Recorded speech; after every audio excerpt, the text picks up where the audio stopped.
গুনাহগার মানুষ দ্বীনি ইলমের সাথে থাকার কারণে আল্লাহর লক্ষ লক্ষ বান্দা অন্তত আমাকে চেনে,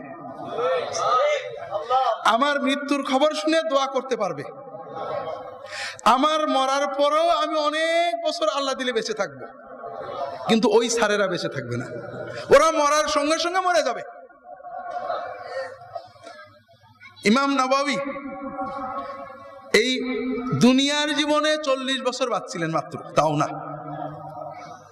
তিনি 676 সম্ভব 72 হিজরিতে মারা গেছেন, প্রায় 600-700 বছর আগে। এই 700-800 বছর তিনি বেঁচে আছেন। উম্মতের ভিতরে এমন মুসলমান নেই যে ইমাম নববীর নাম জানে না, দোয়া করে না।